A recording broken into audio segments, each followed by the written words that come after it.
mpendwa Padri Trazias, wapendwa baba zangu, mama zangu, kaka zangu, dada zangu, Karumna na Kanyanyazi, Katonda Mulungi, Obude bona.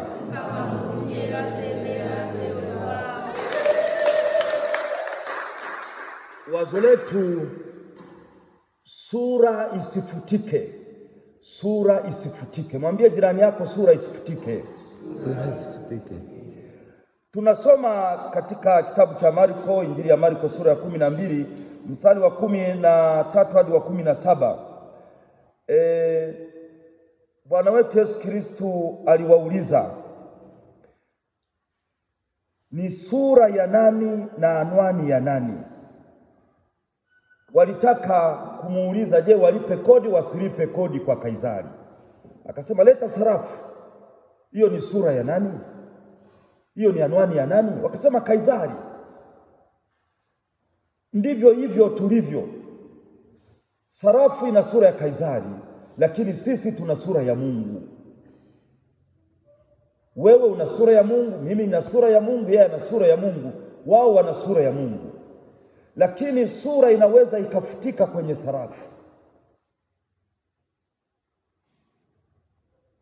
Sura ya Mungu ni sura ya kutoa. Alimtoa mwanawe wa pekee, na Yesu Kristo akaja akatoa muda wake. Kwa hiyo sura ya Mungu ni sura ya kutoa, lakini sura ya Mungu ni sura ya kujadiliana, na tuumbe mtu kwa mfano wetu. Sura ya kujadiliana. Lakini sura ya Mungu ni sura ya kutembeleana. Mungu mwana alipobatizwa mto Yordani, sauti ya Mungu Baba ilisikika, huyu ni mwanangu mpendwa wangu, msikieni yeye. Akatembea na Roho Mtakatifu akamshukia kwa sura ya njiwa. Sura ya Mungu ni sura ya kutembea. Utatu Mtakatifu ulimtembelea Ibrahimu. Unaposoma kitabu cha Mwanzo sura ya 18, aliinua macho akaona watu watatu. Baadaye unaona wanataja Bwana, watatu baadaye Bwana. Ulikuwa ni Utatu Mtakatifu uliomtembelea Ibrahimu. Na waliposema, wewe hujafikisha miaka 50 unasema nilimuona Ibrahimu, akasema, Ibrahimu kabla hajakuwapo nilikuwapo. Kwa hiyo obuzaire kaguru, naomba useme obuzaire kaguru. Obuzaire kaguru.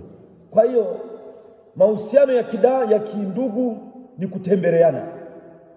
Hiyo tunaonyesha sura ya Mungu. Lakini sura ya Mungu inaweza ikafutika. Micharangelo, mchoraji maarufu sana, alipochora sura ya Daudi, wakamwambia, ulichoraje? Alichukua jiwe, akasema, kwenye jiwe niliona sura ya Daudi. Nilichokifanya ni kuondoa yale ambayo hayamhusu Daudi, ni kuondoa yale ambayo hayamhusu Daudi. Na sisi tuna sura ya Mungu, ni kuondoa yale ambayo hayamhusu Mungu. Kioo kikichafuka kinapoteza uangavu wake, na sisi dhambi inaweza ikatuchafua tukapoteza sura ya Mungu, sura ya kutembeleana, sura ya utoaji, na utoaji kilicho bora, kilicho cha thamani na ambacho sio mabaki. Sura ya Mungu inaweza ikapotea ambapo tunakosa kujadiliana, tunakosa kuzungumza. Sura ya Mungu inaweza ikapotea pale tunapokosa kutembeleana. Sura ya Mungu isifutike. Sura kwenye sarafu ikifutika, benki wanaikataa ama wanaiondoa kwenye mzunguko, wanaitengeneza upya. Tuombe Mwenyezi Mungu atutengeneze upya, sura yake isifutike. Tumsifu Yesu Kristo. Amen.